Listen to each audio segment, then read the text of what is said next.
अस्सलाम वालेकुम नाज़रीन, अगर आप भी चेंजिंग स्कॉलरशिप के अंदर अप्लाई करने का इरादा रखते हैं तो इस वीडियो के ज़रिए मैं आपको कुछ हिडन टिप्स और इन्फॉर्मेशन प्रोवाइड करने वाला हूं जिनके थ्रू ही आपको स्कॉलरशिप के अंदर अप्लाई करना चाहिए। क्योंकि एक तो कंपटीशन आपको बहुत ज़्यादा देखने को मिलता है और इसमें स्कॉलरशिप की तादाद सिर्फ 1500 से 1600 ही होती है।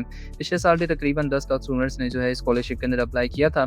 तो अप्लाई करने से पहले मैं आपको कुछ बेसिक इन्फॉर्मेशन प्रोवाइड करता चलूँ कि ये स्कॉलरशिप फुली फंडेड स्कॉलरशिप है और मास्टर के स्टूडेंट्स ही स्कॉलरशिप के अंदर अप्लाई कर सकते हैं और मास्टर का प्रोग्राम तकरीबन 1 साल के लिए होता है। एमबीए के स्टूडेंट्स के लिए पार्शली फंडेड स्कॉलरशिप है और इसमें अप्लाई करने के लिए आपको आर्ट्स की रिक्वायरमेंट बिल्कुल भी नहीं है और बहुत ज़्यादा सिंपल जो है इसका आप कह लें कि एप्लीकेशन प्रोसीजर है। तो बढ़ते हैं वीडियो की और बताता हूँ मैं आपको कि कैसे स्कॉलरशिप के अंदर आपने अप्लाई करना है। तो सबसे पहले यहाँ पर आपने इस विंडो को ओपन कर लेना है। ये लिंक मैं आपको डिस्क्रिप्शन में प्रोवाइड कर दूँगा। आप बाकी इन्फॉर्मेशन पढ़ सकते हैं, लेकिन यहाँ पर सिंपली आपने अप्लाई नाउ पे चलना है और जैसे अप्लाई नाउ पे आते हैं तो नीचे आपको ये कहता है कि अपनी कंट्री को सिलेक्ट कर लें। ठीक है, तो यहाँ से आपने अपनी कंट्री के अकॉर्डिंग इसको सिलेक्ट कर लेना है। उसके बाद यहाँ से कहता है कि यह स्कॉलरशिप है या फेलोशिप है, तो आपने स्कॉलरशिप को करना है और उसके बाद आपने सर्च पे जाना है। सर्च करने के बाद क्योंकि डिफरेंट कंट्रीज़ के लिए डिफरेंट जो है वो लास्ट डेट है, तो यहाँ पर आप देख सकते हैं कि पाकिस्तान के लिए जो है ये 6 अक्टूबर जो है वो लास्ट डेट है।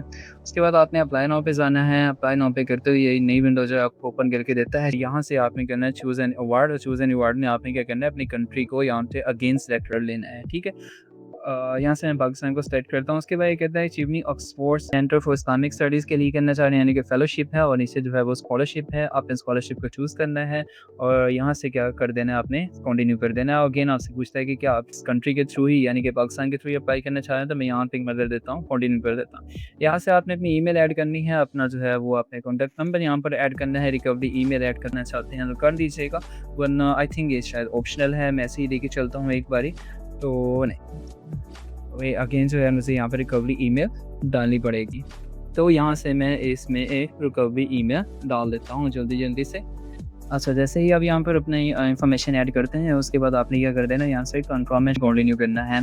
जैसे कंफर्म एंड कंटिन्यू पर जाते हैं ये आपको नेक्स्ट स्टेप पे लेके जाता है और हम देख लेते हैं कि हमारे पास नेक्स्ट स्टेप यहाँ पर क्या है।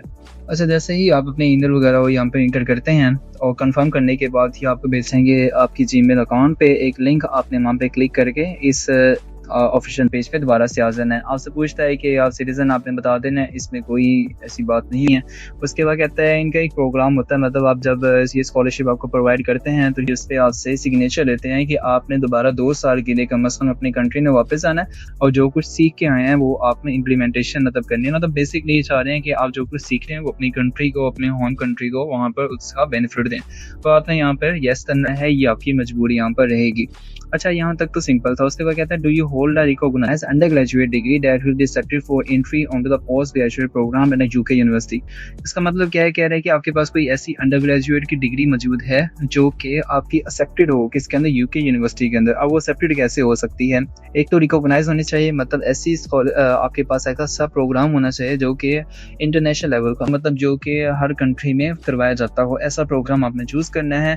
और उसमें कम अज कम कहता है कि 2.1 रेशो से आपके मार्क्स होने चाहिए। 2.1 रेशो तो यहाँ पे मतलब क्या है, अकॉर्डिंग टू यूके अगर आप देखें तो आपकी CGPA 3 से 3.6 के दरमियान होनी चाहिए, तो आप इसके लिए एलिजिबल हैं। तो यहाँ से मैं इसको येस कर देता हूँ और हम चलते हैं नेक्स्ट पे। Do you complete an undergraduate degree before the end of October 2024।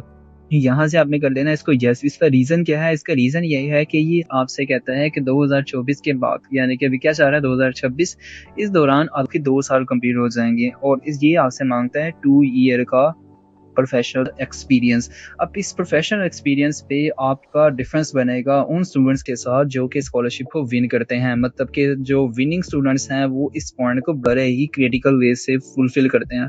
मैं आपको बताऊंगा कि आपने करना कैसे है। इस वीडियो के साथ जुड़े रहिएगा और चैनल को लाइक और सब्सक्राइब मस्ट कीजिएगा। और अगर आपको कोई क्वेश्चन है तो वो पूछते रहिएगा, नीचे कॉमेंट करें और मुझे बताएं आप किस कंट्री से जो है वो स्कॉलरशिप के लिए अप्लाई कर रहे हैं। आर यू एटलीस्ट 18 ईयर, तो आपने यहाँ से यस कर देना। उसके बाद are you applying to fund course, ठीक है जी, हम ऑटम के लिए अप्लाई करें तो हम यहाँ से यस कर देते हैं। एलिजिबिलिटी रिक्वायरमेंट है कि आप ब्रिटिश या नहीं है जी, यहाँ पे आपने नो कर देना। इंटरनेशनल स्टूडेंट्स के लिए आप रेजिडेंट इन द यूके, तो अप्लाई आपने यहाँ पे से नो करना है। ठीक है।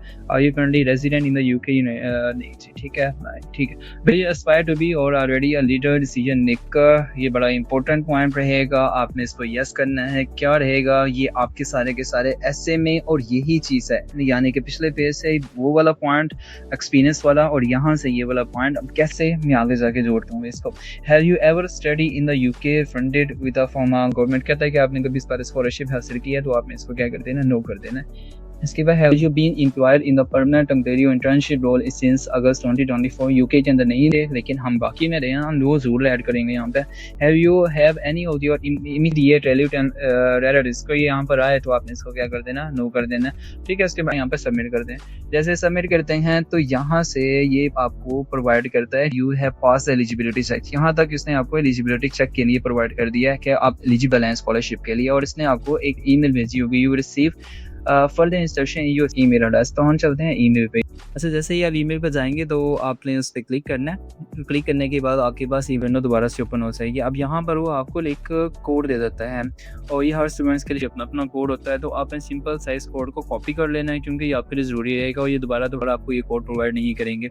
उसके बाद आपने कंटिन्यू कर देना है। अब यहाँ पर आपने अपना कोड जो है वो इंटर कर देना है। वैसे मेरे पास ये कोड था तो मैंने इसको इंटर कर दिया, और उसके बाद ये कहता है you can now continue your application, और आपने कंटिन्यू करना है एप्लीकेशन पे। अब ये अगेन कंफर्म करेगा कि मेरे पास जो कोड था वो क्या कोड था। तो मैं यहाँ से एक बारी उसको ऐड करके देखता हूँ। अच्छा, तो जैसे ही आप इस यहाँ से लिंक कोड का इंटर करते हैं और कंटिन्यू कर रहे हैं आपने एप्लीकेशन पे, उसके बाद क्या होता है कि आपकी यहाँ से स्कॉलरशिप जो है वो शुरू हो जाती है। और यहाँ पर पर्सनल डिटेल है। पर्सनल डिटेल के बारे में मैं आपको कोई एज सच आफ्टर टाइम ज़ाया नहीं करूँगा। आपने यहाँ पर सारी पर्सनल डिटेल जो है वो इंटर करनी है। आपने जेंडर को इंटर करना है, प्रेफर प्रोनाउन करना है, अपनी डेट ऑफ बर्थ वगैरह ऐड करनी है, पोस्टल कोड वगैरह। मतलब ये एक सिंपल सी बात है, और यहाँ से आपने क्या करना है, ये बात इंपॉर्टेंट है, आपने यूज़ कर लेना है। आप लाहौर करना चाह रहे हैं, आप जो भी जहाँ पर भी आपको इस्लामाबाद बेटर है, यहाँ पे लाहौर इस्लामाबाद 2 के ऑप्शन देता है, और गार्डन कराची का भी ऑप्शन देता है। तो आपने अपने लिहाज से जिस भी कहाँ जहाँ मर्ज़ी करना चाह रहे हो, आपने इसको क्या कर लेना है, कर लेना है। ठीक है जी। उसके बाद जैसे ही आप इसको करते हैं और यहाँ से आपने सेव एंड कंप्लीट भी करना है, तो ये आपको सारी दोबारा मांगता है आपसे। मैं वापस चलता हूँ। Citizenship and travel documents. अब यहाँ इसको ओपन करके एक बारी देख लेते हैं, और जहाँ इंपॉर्टेंट होगा मैं सिर्फ आपको वही चीज़ बताने वाला हूँ। सिटीजनशिप क्या है? Do you hold a valid passport? क्या पाकिस्तान का पासपोर्ट आपके पास है? डुअल सिटीजनशिप है तो ओके, वरना आप नो करें। Do you hold refugee status, यानी कि रिफ्यूजी क्या होता है? Define as a person who has been forced to leave their country in order to escape war, यानी कि आपने इस पर नो कर दें। Do you had any other legal residency? You hold legal residency, you living somewhere other than, यानी कि आपने इसका नो करना है। Do you have a valid UK visa और परमिशन टू इंटर और रिमेन इन द यूके, इसको आपने यस कर देना है। और मतलब ये आपके पास सिंपल सा रहेगा, इसमें एज सच कोई आपके पास बात नहीं है बताने वाली कि मैं आपको इसमें बारे में बताऊं। हायर एजुकेशन आपने इंटर करनी है। वर्क हिस्ट्री जो है वो इम्पोर्टेंट रहेगी, ये चीज़ है मैं आपको बताने वाला हूँ। अब वर्क हिस्ट्री में वो आपको कहता है कि आपके पास 2800 आवर्स का जो है वर्क एक्सपीरियंस होना चाहिए, और यहाँ पर वो आपको you can add up to 15 entries, यानी कि यहाँ से आपका डिफरेंस बनने वाला है बाकी स्टूडेंट्स के साथ। कैसे? अब वो स्टूडेंट जिसको इतनी ज़्यादा इन्फॉर्मेशन नहीं है, या जिसको इतना ज़्यादा प्रोफेशनल एक्सपीरियंस नहीं है, यहाँ से वो क्या करेगा, वो ऐड कर देगा कि मेरे पास जो है वो मैंने कोई वॉलंटियर वर्क किया था, मैंने कोई स्कूल के अंदर जॉब कर ली, मैंने किसी यूनिवर्सिटी के अंदर जॉब कर ली। मतलब वो इस तरीके की जो है वो चीज़ें ऐड करने वाला है। लेकिन बेसिकली ऐड क्या करना चाहिए यहाँ पर, जैसे ही मैं थोड़ा सा वापस आता हूँ, यहाँ अगर आप आएँ जहाँ पे है जी स्पोर्टिंग स्टेटमेंट्स। अब स्पोर्टिंग स्टेटमेंट्स जो हैं वो आपकी बड़ी इंपॉर्टेंट रहेंगी। कैसे? कहता है कि आपने लिखना है डिस्क्राइब अ टाइम व्हेन जो डिमॉन्स्ट्रेटेड लीडरशिप। बेसिकली यहाँ पर 4 ऐसे होते हैं। एक आपने लिखना होता है लीडरशिप पे, एक आपने लिखना होता है अपना अला भला करे रिलेशनशिप के बारे में, मतलब आप किसी कैसे रिलेशनशिप क्रिएट कर सकते हैं, मतलब आप एक नए एनवायरनमेंट में जा रहे हैं, आप यूके में जा रहे हैं, तो अब यूके के लोगों के साथ कैसे एक अच्छा रिलेशनशिप बना सकते हैं, क्योंकि वहाँ तो डिफरेंट कंट्री से लोग आने वाले हैं। तो एक ऐसे आपने इस पे लिखना होता है, एक आप थर्ड पे आते हैं तो आपने क्यों ये कोर्स चूज़ किया, आपने ये यूनिवर्सिटी ही क्यों चूज़ की, दुनिया में और कोई यूनिवर्सिटी नहीं थी, दुनिया में कहीं और ये कोर्स प्रोवाइड नहीं किया जा रहा था। तीसरा ऐसे इस पे लिखना होता है। चौथा ऐसे पे आएँगे तो आपका करियर प्लान क्या है और कैसे इम्पैक्ट डालता है। ये चीज़ें आपके 4 ऐसे हैं और ये 4 ऐसों पे मैंने एक डिटेल वीडियो ऑलरेडी बना दी है कि अगर आप इस स्कॉलरशिप को विन करना चाहते हैं तो आपको उस वीडियो को लाज़मी देखना चाहिए और मैं उसका लिंक भी डिस्क्रिप्शन में ऐड करूँगा। आपने उसको देखना है और उसके अकॉर्डिंग ही स्कॉलरशिप और इस ऐसे को आपने फुलफ़िल करना है, तो आपके इंशाल्लाह चांस भी बनने वाले हैं।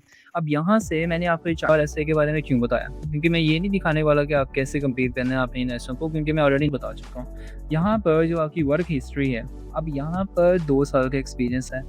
अब पिछले 2 सालों में आपने कैसे लीडरशिप पे काम किया, आपने कैसे रिलेशनशिप्स पे काम किया, आपने कैसे जो है अपने कोर्स वर्क पे काम किया और लास्ट पे जो था वो आपका करियर प्लान।